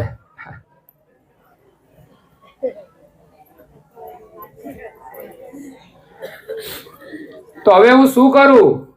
અને એમના કહેવાથી હું આજે તમારા સુધી આવી ગયો છું. તો મહાત્માએ કહ્યું, હજુ થોડો આગળ જા અને તું તારા સુધી પહોંચી જા. તું તારી જાતને ઓળખી લઈશ એટલે તારું બધું જ કાર્ય સિદ્ધ થઈ જશે. અને એને ઓળખવા માટે થોડો તું વહેલો ઉઠજે. પણ આપણાથી ઉઠાતું માયા માટે ઉઠી લ્યો. જાનમાં જવું હોય તો 5 વાગે ઉઠે, પણ ભજન કરવા કોઈ ઈચ્છા થાય છે કે આજે વહેલા ઉઠીને ભજન કરીએ? આપણું ભોજન જ ભજન હોવું જોઈએ. અને જેણે ભજન ને ભોજન બનાવ્યું છે ને એને દુનિયાના ભોજનની પણ જરૂર નથી પડી. યાદ રાખજો. કરુણાસાગર મહારાજના શિષ્ય હતા મહાન તપસ્વી રઘુરામ મહારાજ, જેમણે સાધનાનો માર્ગ પકડ્યો. સંતોના સંગથી, સત્સંગ દ્વારા એમણે સાધના કરી અને પછી એમ કરતા કરતા એ પરમ ગુરુના શરણમાં આવી ગયા. જો જે આગળ જ જાય છે ને એને કંઈક સારું મળે છે. સંતોએ એને સાધના શીખવાડી, પણ એને સંતોષ ના થયો. એમણે સિદ્ધિ પ્રાપ્ત કરી, પણ સંતોષ ના થયો. પણ સામાન્ય સાધક હોત ને તો એકાદ સિદ્ધિ મળી જાય ને દુનિયામાં ભગવાન થઈને પૂજાય. બસ એનો એન્ડ આવી ગયો. એ ભગવાન બનવાનો નથી અને એનાથી એને સુખ મળવાનું પણ નથી. પણ રઘુરામ મહારાજ બહુ વિવેકી હતા કે આ સાધનાને સિદ્ધિ કરવાની શું? આખર તો આ શરીર છોડી દેવાનું, તો બધું છૂટી જશે અને દુનિયાની કોઈ પણ સમૃદ્ધિ મળી જાય એનાથી સુખ નથી મળતું. એટલે એને થયું કે મારે કોઈ આનાથી આગળ વિશેષ જ્ઞાન જોઈએ છે. ત્યારે સંતો એમને માર્ગદર્શન આપ્યું. એ સંતો પણ એવા પરમાર્થી રહ્યા હશે. એવું નહીં કે આ મારો જ ચેલો રહે, કારણ કે દુનિયામાં એવું બહુ ચાલે છે. મારો ચેલો ક્યાંય જવો ના જોઈએ. અરે એને છૂટો મૂકો ને, જ્યાં જવું હોય ત્યાં જાય. પ્રેમથી તમારા શરણમાં રહેવો જોઈએ. બાકી તમે બાંધી રાખો ને એનું કલ્યાણ ના થાય કોઈ દિવસ. જે પાણી બંધિયાર થઈ જાય ને એ ગંદુ થઈ જાય. એટલે એને છૂટા મૂકી દો. એ સ્વનિર્ણયથી સાધના કરવો જોઈએ. તમે સાચું જ્ઞાન આપો, તમારા શરણમાં રહેશે. બાકી તમારાથી કોઈનું સારું જ્ઞાન મળશે ને તો ગમે ત્યારે જતો રહેશે. તપસ્વી રઘુરામને એ સંતોએ અનુમતિ આપી કે સારસાની અંદર કરુણાસાગર છે, એ જ્ઞાન સંપ્રદાયની સ્થાપના કરી છે અને એની પાસે અદ્ભુત જ્ઞાન છે. એ રઘુરામ મહારાજ ત્યાં ગયા અને કથા ચાલતી હતી કે આ હું કોણ ને મારું કરતા કોણ. એ જ્ઞાન સાંભળી સત્સંગ દ્વારા એના બધા સંશયો દૂર થયા. એને લાગ્યું આ જ સત્ય જ્ઞાન છે, આ સમર્થ ગુરુ છે. કારણ કે અનુભવની વાણીની અંદર એક રણકાર હોય છે. આજે આપણે ભજનો ગાઈએ છે ને, અનુભવી મહાપુરુષોના પણ ભજનો છે. અને કોઈ બુદ્ધિ કૌશલ્યથી બનાવેલા પણ ભજનો છે, કોઈ ભક્તિભાવથી પણ બનાવેલા ભજનો છે, અને કોઈએ છે ને અક્ષરો આઘા પાછા કરીને બનાવેલા હોય છે, પણ એની અંદર કોઈ પ્રભાવ નથી હોતો. અક્ષરો જે આઘા પાછા કરીને બનાવે ને એમાં કોઈ પ્રભાવ નથી હોતો. બીજાની કોપી કરીને બનાવે એનો કોઈ પ્રભાવ નથી હોતો. ઘણા લોકો બુદ્ધિશાળી હોય, ભજનો બનાવી શકે છે, બુદ્ધિથી પણ બને છે, પણ એનું બુદ્ધિ સુધી જ મહત્વ હોય છે, એ કલ્યાણ નથી કરી શકતા. પણ કોઈએ ભક્તિ ભાવથી બનાવ્યા હોય ને, આપણી અંદર ભક્તિનું જાગરણ કરે છે. આપણા સંપ્રદાયના સંત તુલસીદાસ મહારાજ પરમ ગુરુની અનન્ય ભક્તિ કરી, ગ્રંથોનો અધ્યયન કરી, સત્સંગ દ્વારા પોતાનું જીવન સાધુમય બનાવી અને જે ભજનો બનાવ્યા, 700 ભજનો બનાવ્યા છે. પણ ભક્તિ પ્રધાન ભજનો છે. હા, અનુભવથી થોડા દૂર છે, પણ ભક્તિ પ્રધાન ભજનો છે, જે આપણામાં સત્સંગની સમજણ આપે, ભક્તિ ભાવના જાગૃત કરે. અને એનાથી ઉપર જઈએ ને તો અનુભવના ભજનો છે. પરમ ગુરુના ભજનો અનુભવના છે, નરવેદ સાગરના ભજનો અનુભવના છે, પૂજ્ય શ્રી અચરતબાના ભજનો અનુભવના છે, જે આપણને અનુભવ સુધી લઈ જાય છે. એટલે કરુણા સાગર મહારાજનો સત્સંગ સાંભળી એમને પરમ ગુરુને ઓળખી લીધા કે આ સમર્થ અનુભવી ગુરુ છે. એમની પાસેથી એમણે દીક્ષા લીધી અને પછી પણ સિદ્ધિઓ તો પ્રાપ્ત કરી, પણ એ સિદ્ધિના આવરણમાં ક્યાંય રોકાયા નહીં. એ પોતાના સ્વરૂપની ઓળખાણ સુધી પહોંચી ગયા અને અંતે 131 વર્ષનું આયુષ્ય પૂર્ણ કરી અને જ્યારે જવાનું થાય છે ત્યારે કહીને જાય છે કે મારે આ દિવસે શરીર છોડવાનું છે. અને એની સમાધિ ત્યાં લીધી છે, ચૈતન સમાધિ કહેવાય. બાકી મર્યા હોય, ખબર ન હોય, એની સમાધિ તો ઠીક છે, લોકો બનાવે પાછળથી, એ સમાધિ ચૈતન સમાધિ નથી હોતી. તપસ્વી રઘુરામ મહારાજની ચૈતન સમાધિ છે. તો પરમ ગુરુ આપણને આપણા સ્વરૂપની ઓળખાણ કરાવે છે. જો આપણે આપણા સુધી પહોંચી જઈશું ને, ખરેખર આમે આપણી જાતને આપણે ઓળખવાની છે. અરીસામાં આપણે જોઈએ તો શું દેખાય છે? આપણે જ દેખાઈએ છીએ ને, પણ એ તો શરીર દેખાય છે. પણ આપણો જે સ્વભાવ છે ને એને ઓળખવાની પણ જરૂર છે. ધ્યાનમાં બેસો ને એટલે તમારો સ્વભાવ દેખાશે. બોલો, આપણે કહીએ ગુરુએ મંત્ર આપ્યો છે, ધ્યાનમાં બેસીને જપ કરો, તો કે જપ કરવા તો બેસું છું પણ બધા વિચાર જ આવે છે. એ તારું સ્વરૂપ છે અત્યારે, એને હવે તું નિર્મળ કર. આ વિચારોનો કચરો છે ને તારે કાઢવો હોય ને તો હવે બીજી બધી પ્રવૃત્તિઓ છે ને એ વધારાની કાઢ અને સારી પ્રવૃત્તિ કર, એટલે સારા વિચાર આવશે. બસ આ પરિવર્તન જરૂરી છે. આપણો સ્વભાવ આપણને સારો લાગતો હોય છે, પણ હકીકતમાં ધ્યાન રૂપી અરીસામાં જોઈએ ને તો આપણા દોષ આપણને દેખાશે કે ના, આવું સ્વભાવ ના હોવો જોઈએ, આવું જીવન ના હોવું જોઈએ, આવા વિચાર ના હોવા જોઈએ. એટલે આપણા સ્વરૂપને ઉપર જે બધા ડાઘ છે ને દૂર કરવાના છે. આપણું સ્વરૂપ તો સ્વરૂપ જ છે, એમાં કોઈ ફરક નથી, પણ ઉપર આપણી જે વૃત્તિ છે એની અંદર મલિનતા આવી ગઈ છે, એટલે આપણો ચહેરો બગડી ગયો છે. એને જો સ્વચ્છ કરી દઈશું તો આપણો જેવો છે એવો ચહેરો આપણને દેખાશે, પરમ સુંદર, બધાની સાથે પ્રેમ કરનારો, જેમાં ન રાગ છે, ન દ્વેષ છે, ન લોભ છે, ન ક્રોધ છે, ન મોહ છે, ન અભિમાન છે, કોઈ વિકાર નથી, એવો નિર્મળ ચહેરો આપણો. એકદમ લોકોને ગમે છે ને, ચહેરા કેવા ગમે? સુંદર હોય એ ગમે, પાછો નમણો હોય એ ગમે છે ને. રૂપાળો હોય પણ નમણો ના હોય તો નથી ગમતો. તો આપણું સ્વરૂપ છે ને એ સુંદરમાં સુંદર છે અને વિનમ્રતા વાળું છે, નમનીય છે.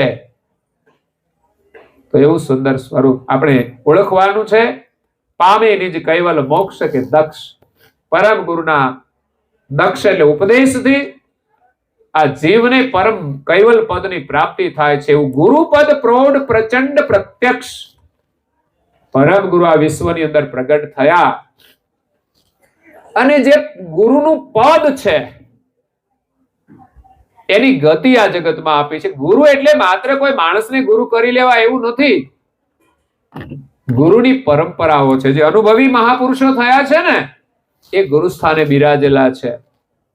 એમણે જે ઉપદેશ આપ્યો છે ને એ ગુરુપદનો ઉપદેશ છે. એટલે આ જગતની અંદર મહાન એ સદગુરુ છે. એ આપણને આત્માની ઓળખ આપે છે અને એનાથી મહાન ગુરુ એ પરમ ગુરુ એક જ છે. સદગુરુ અનેક હોઈ શકે છે. જેને જેને પોતાના સ્વરૂપનો અનુભવ થઈ જાય એ સદગુરુનું પદ પ્રાપ્ત કરે છે. બાકી આપણે ઉપર લખીએ ને સદગુરુ તો ઠીક છે, માનવાચક શબ્દ છે, પણ સદગુરુ ક્યારે બનાય? જ્યારે આપણને પોતાના સ્વરૂપનો અનુભવ થાય ત્યારે સદગુરુનું ટાઇટલ લાગે છે. અને પરમ ગુરુ એ તો વિશ્વમાં એક જ છે, કોઈના આગળ પણ પરમ ગુરુનું ટાઇટલ લાગી શકતું નથી અને કોઈ પરમ ગુરુ બની શકતા નથી. એટલે પરમ ગુરુ એક છે અને એ ગુરુપદનું જ્ઞાન લઈને આવ્યા છે કે આ જગતની અંદર ગુરુ તો લોકો માને છે, અનેક મહાપુરુષો ગુરુના શરણે જઈને મહાન થયા છે, પણ ગુરુના નામે ગોરખ ધંધા કરનારી આ દુનિયામાં બહુ છે, કૌભાંડ કરનારા બહુ છે, સાધુઓ પણ છે, ગુરુજનો પણ છે. ગુરુ બનવાનું ગમે છે, ચેલાઓ સેવા કરે ને, પણ એ પછી જો એના મોજ શોખ માટે જીવન જીવતા હોય તો એનું કોઈ કલ્યાણ થવાનું નથી, એ દાનનું કોઈ સારું ફળ મળવાનું નથી. તમારું આપેલું ધન એ ધર્મ કાર્યમાં વપરાવું જોઈએ અને તમે જે કંઈ સેવા કરો એનાથી ધર્મ કાર્ય થવું જોઈએ. એટલે સાચા ગુરુને ઓળખવાના છે, એમના શરણે જવાનું છે, એમની દીક્ષા લઈ અને આપણે કલ્યાણ કરવાનું છે. ગુરુપદ પ્રૌઢ, આ ગુરુપદ છે ને એ તો પ્રૌઢ પુરાતન છે. એ કઈ આજે કોઈ ગુરુ જન્મા છે ને એ ગુરુ બન્યા છે એવું નહીં. સૃષ્ટિની રચના થઈ ને ત્યારનું આ ગુરુપદ પ્રૌઢ છે, પ્રચંડ, જેની અંદર અદ્ભુત શક્તિ સમાયેલી છે. એની અંદર એવી ગતિ છે કે આ જીવ દશામાંથી છૂટી અને પરમાત્માને પામી શકે એવું આ પરમ ગુરુનું પદ આ જગતની અંદર પ્રત્યક્ષ રૂપે પરમ ગુરુ પ્રગટ થયા છે અને એના જ્ઞાન દ્વારા એ પદ આપણી સામે છે, આપણી સાથે જ છે, છતાં આપણે એને ઓળખતા નથી, એની સાથે એકતા નથી કરી શકતા. પરમ ગુરુ આપણી સાથે હોવા છતાં એની સાથે જો એકતા કરીએ ને તો બધા દુઃખોનો અંત આવી જાય, પણ એકતા કરવાની કળા આપણી પાસે જોઈશે. એના માટે ભક્તિ કરવી પડશે. પાણી में मीन प्यासी मोई सुनी सुनी आवत हासी. સંતો પાણી में मीन प्यासी. કબીર સાહેબ કહે છે માછલું પાણીમાં રહે છે છતાંય તરસ્યું મરી જાય છે, કારણ કે એને જળ પીવાની યુક્તિ ન આવડે ને તો પાણીમાં હોવા છતાંય પાણી નથી પી શકતું, અને પાણી વગર કોઈ જીવી નથી શકતું. ઝાડ હોય, પશુ હોય, પક્ષી હોય કે માણસ હોય, બધાને પાણી જરૂરી છે આ શરીર માટે. તો પાણીમાં રહેવા છતાંય માછલું કેમ તરસ્યું છે? તો કે કોઈ પણ માછલું એને પાણી પીવું હોય તો એને પહેલા પાણીમાંથી બહાર નીકળવું પડે અને પછી મુખ ખોલે તો પાણી પી શકે. એ પાણીમાં હોય તો પાણી પી શકતું નથી. આ એક યુક્તિ છે. એમ આપણે આ સંસારમાં છીએ ને, સંસારમાં રહીશું ને તો માછલાની જેમ આપણે આ પરમ ગુરુના પદને પામી નહીં શકીએ. આ જગતમાં એનું સ્વરૂપ વ્યાપક છે, કોઈ જગ્યા ખાલી નથી, છતાં આપણને કેમ દેખાતા નથી, કેમ મળતા નથી, કેમ એકતા થતી નથી? કારણ કે આપણી વૃત્તિ તો સંસારમાં લાગેલી છે. તો આપણે શું કરવું પડશે? તો માછલાની જેમ સંસારમાંથી બહાર નીકળવું પડશે અને પછી પાણી પીવું પડશે. બહાર નીકળીને સદગુરુના ઉપદેશની ગ્રહણ કરીશું તો આ પાણી પીવાની યુક્તિ આપણને મળશે, સંસારમાં રહેવાની યુક્તિ પણ મળશે. ફરક માત્ર એટલો છે, રહેવાનું સંસારમાં જ છે, પણ રહેવાની માત્ર યુક્તિ જો બહાર નીકળીએ. આજે તમે બધા બહાર નીકળ્યા છો ને, ઘરેથી અહીં સુધી આવ્યા છો, અને પરિવારજનોએ તો સ્પેશિયલ એક આયોજન કર્યું છે સારું કામ કરવા માટે, એટલે એમણે પણ ધંધામાંથી બધામાંથી સમય કાઢ્યો છે. એટલે અત્યારે તમે સંસારની બહાર આવ્યા છો અને આ જો શ્રવણ કરો છો એ જ આપણે જલપાન કરવાનું છે, અમૃતનું પાન કરવાનું છે, એનાથી આપણું કલ્યાણ થશે. તો આ ગુરુનો મહિમા તો અપરંપાર છે. નારણદાસજી મહારાજશ્રી વર્ણવ્યો છે. આપણે રોજ ગુરુ મહિમાનો પાઠ ઘરમાં કરવો જોઈએ, ઘરને પાવન કરવું જોઈએ. રોજ ન થાય તો અઠવાડિયામાં એકવાર, ઘરમાં એક વ્યક્તિ કરતી હોય તો ધીમે ધીમે બીજાઓએ પણ થોડો થોડો પાઠ કરવો જોઈએ, અને સમય મળે તો પૂરો પાઠ કરવો જોઈએ. અઠવાડિયામાં ન બનતો હોય તો પૂર્ણિમા એક દિવસ તો અવશ્ય ઘરમાં દરેક વ્યક્તિએ સાથે બેસીને પાઠ કરવો જોઈએ. આપણા ઘરમાં પ્રાર્થના થાય તો એ પણ દરેકે કરવી જોઈએ. વધારે સમય ન હોય તો થોડી થોડી કરવાની. અઠવાડિયામાં એકવાર પરિવાર સાથે કરવા પ્રયાસ કરો, અને પૂર્ણિમાએ તો ખાસ આખી ઉપાસના બધાએ સાથે મળીને કરવી જોઈએ. અને ત્રીજું છે ધર્મ ગ્રંથોનું અધ્યયન. દરેક વ્યક્તિએ 15 મિનિટ રોજ કરવું જોઈએ. પછી નાના બાળકો થોડા મોટા થાય એને પણ સંસ્કાર મળે. અને અઠવાડિયામાં એકવાર સાથે બેસીને કરો. ઘરમાં જેટલા સભ્ય હોય સાથે બેસીને કરો તો એમાં બાળકો પણ 15 મિનિટ બેસે તો કઈ બહુ વાંધો ના આવે. એને ખાલી સંસ્કાર જોઈએ બેસવાના, એને ખબર પડવી જોઈએ કે આપણા ઘરમાં આવું ચાલતું હતું તો આપણે કરીએ. અને મોટા થાય એટલે એને બધું સમજણમાં આવી જાય, આપણા ધર્મની સમજ મળે, પરંપરાની. તો ઉપાસના સાથે બેસીને કરો, ધ્યાન પણ કરો, અને સત્સંગ પણ અઠવાડિયામાં ન થાય તો મહિનામાં એકવારે પૂર્ણિમાના દિવસે આપણે સાથે બેસીને ગ્રંથોનું અધ્યયન કરવું જોઈએ. તો દીક્ષા લેવી જોઈએ, ગુરુ મંત્ર છે એનો જપ કરવો જોઈએ, કપાળમાં તિલક કરવું જોઈએ, પ્રાર્થના કરવી જોઈએ, પૂજા કરવી જોઈએ, અને નીતિથી આપણે જીવન જીવવું જોઈએ. કમાવું પણ નીતિથી, ઉપયોગ પણ નીતિથી કરી તો આપણે આ જગતમાં સુખી થઈશું ને આપણો પરિવાર પણ સારા સંસ્કારથી સુખી થશે. બાકી આ દુનિયાનું ભૂત આપણે વળગ્યું હોય તો કાઢી અને આપણે સંસ્કારમાં શ્રદ્ધા રાખીને એને મહત્વ આપજો. થોડો સમય કાઢજો તો લાભ મળશે, નહીં તો કઈ મફતમાં સંસ્કાર મળતા. તો આ સાથે સદગત આત્મા શારદાબા એની પાવન સ્મૃતિમાં આજે મારે આવવાનું નહોતું, પણ તમારો સારો યોગ એટલે આવવાનું થયું, નહીં તો બીજાને મોકલવાના હતા. પણ તમારા ભાગમાં હશે અહીંયા લાભ લેવાનો, એટલે મારો કાર્યક્રમ ફેરફાર થઈ ગયો, એટલે તમને આ લાભ મળ્યો છે. અને મને લાભ મળે, હું તો જ્યાં જાઉં ત્યાં મને લાભ મળે છે.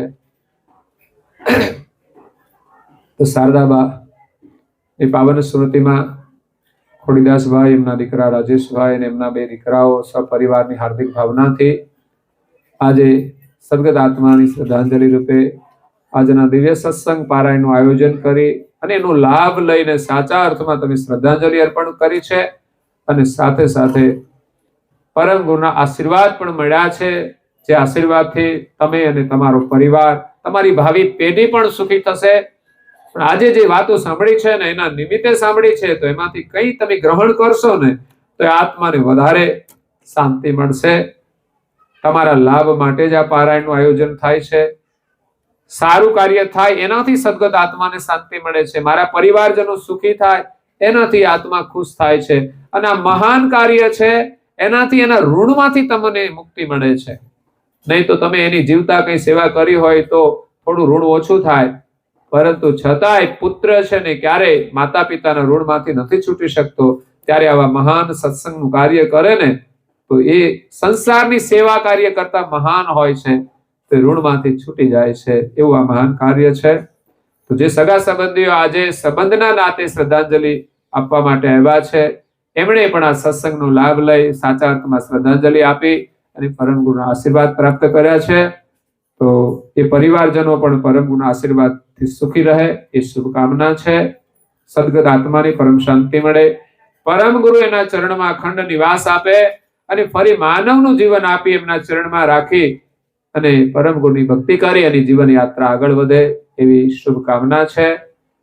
નવું વર્ષ આમ તો ચાલુ થયું અને 1.5 મહિનો થઈ ગયો છે. તો નવા વર્ષના કેલેન્ડર કદાચ આ બાજુ બધે મોકલી આપ્યા છે, કોઈ બાકી હશે તો મળજો, ઉતારે તો લઈ જજો. અને કરુણાસાગર મંદિર જેઠોલી આપણી નજીક છે, દર પૂર્ણિમાએ ત્યાં આ બધો મહાલાભ મળતો હોય છે. તો થોડું સંસારના સમુદ્રમાંથી બહાર નીકળીને પાણી પીવા માટે આવજો. એવું નહીં ઘરે લાભ મળે તો જ લેવાનો, પણ મહિનામાં એકાદ વખત આવો લાભ લેવો જરૂરી હોય છે. તો તમે આવો, પરિવાર સાથે આવો તો જ બાળકોને સંસ્કાર મળશે.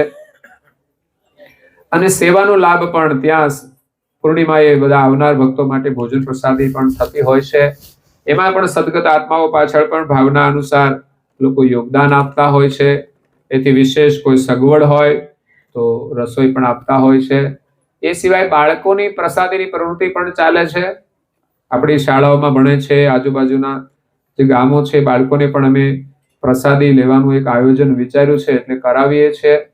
તે પ્રસાદીની અંદર પણ જે બાળકોને ભોજન કરાવીએ છીએ, એમાં લોકો 5,000ની સેવા આપીને 60, 70, 80 બાળકોનું આપણે ભોજન કરાવતા હોઈએ છીએ. બાળકોના માટે ચોપડાઓ છપાતા હોય એ સમયે પણ લોકો સેવા આપતા હોય છે. તો એમાં પણ આપણને પુણ્ય મળે છે. ગરીબ પરિવારના જે બાળકો છે એને રાહત દરે ચોપડા પણ મળતા હોય છે. એ સિવાય ઉનાળાના વેકેશનમાં બાળકોની શિબિર પણ થતી હોય, તો અનુયાયી જાગૃત થઈને આપણા બાળકોને ધોરણ 6માં આવે ને એટલે મોકલવા જોઈએ. 9મા 10મા ધોરણ સુધી બાળકો આવી શકે છે. તો છોકરાઓની અલગ હોય છે, છોકરીઓની અલગ હોય છે. તો અમારા સંપર્કમાં રહી એની તારીખો જાણી અને આપણા બાળકોને અવશ્ય મોકલવા જોઈએ. અગર તો આપણા સમાજની અંદર જે વધારે જાગૃત હોય કીર્તનભાઈ જેવા, તો એમને સંપર્ક કરીને પણ આપ જાણકારી મેળવી શકતા હો છો કે આ શું હોય છે. તો આવા ને લાયક જે બાળકો હોય એને સમયે જો તમે મોકલી આપશો, સ્કૂલમાં તો ભણતા હોય છે, પણ આવા કાર્યની અંદર થોડા સમય માટે આવશે ને તો પણ એને પરમ ગુરુના વિશેષ આશીર્વાદ મળી જશે અને એના જીવનમાં એ સુખી થશે. અને અંતમાં એક જાહેરાત છે મોટી. આમ તો આ બધું સ્વેચ્છાએ કરવાનું છે, પણ અમે મોટો પ્રોજેક્ટ શરૂ કર્યો છે, જે એક સાંપ્રદાયિક પ્રવૃત્તિ છે, સમાજ સેવાની પ્રવૃત્તિ માટે, જ્ઞાન પ્રચારની પ્રવૃત્તિ માટે, જેમાં બધાને નિવેદન છે કે જે પરમ ગુરુના સેવકો છે કે આપણે પરમ ગુરુના શરણમાં યથાશક્તિ સેવાનું યોગદાન કરવાનું છે. સૌરાષ્ટ્રની અંદર જ્યાં આ શરીરનો જન્મ થયો અને ત્યાંથી સારા સંસ્કાર મળ્યા અને એક સાધુ જીવનના રસ્તે પ્રસ્થાન કર્યું એવી જન્મભૂમિમાં અમરેલી જિલ્લાનું તાલુકાનું સોનારીયા ગામ છે. ત્યાં પૂર્વાશ્રમ પરિવાર તરફથી 5 વીઘા જમીન આપણને આપી છે એક ધર્મસ્થાન બનાવવા માટે. અને એક સંકલ્પ હતો સાધુ દીક્ષા પહેલાનો કે અહીંયા કોઈ એક સારું સ્થાન બનશે જે એક સંપ્રદાયની સેવાનું એક પ્રચારનું કામ થશે, આસ્થાનું કામ થશે. તો ત્યાં મંદિર નિર્માણ થાય છે, એક રસોઈ ઘર પણ બનાવ્યું છે અને એ મંદિરનું કાર્ય 35% થયું છે. 1 કરોડનું કામ કર્યું છે અને બીજા 2 કરોડનું કામ અમે ત્યાં કરવાના છે. એમાં ગરીબ પરિવાર છે એને 500 થી માંડી અને સુખી પરિવાર 50 લાખ સુધીનું યોગદાન મળેલું છે, જેનાથી અમે 1.25 કરોડનું કામ કરી શક્યા છીએ. અને હજુ પણ પરમ ગુરુમાં વિશ્વાસ છે, વિચરણ કરીએ છીએ અને બધા લોકો સહયોગ આપે છે.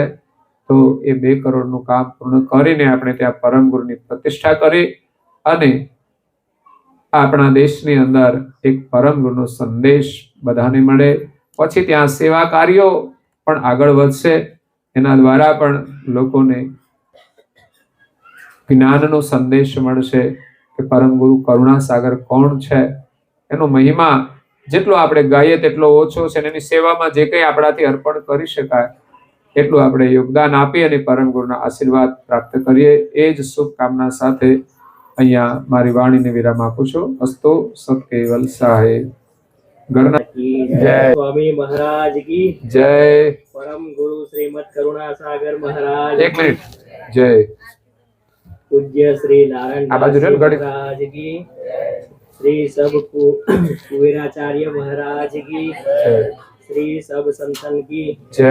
श्री सब देवन की જય. श्री ज्ञान संप्रदाय की જય. श्री गुरु गादी सारसपुरी की જય.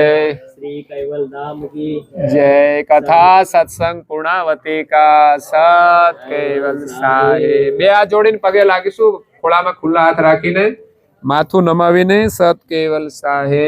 માથું નમાવશો ને તો માથાનો બોજ ઓછો થઈ જશે, તમારો માથાનો દુખાવો પણ એમના ચરણમાં જતો રહેશે. એટલે પાછળ ખુરશી વાળા એ માથું થોડું થોડું નમાવજો, વાંધો નહીં, તમારું માથું હળવું થઈ જશે. કેવલ હંસો સત કેવલ સાહે. બાજુ વાળાને પ્રેમથી સત કેવલ સાહે કેજો બધા તમે પણ. સત કેવલ સાહે.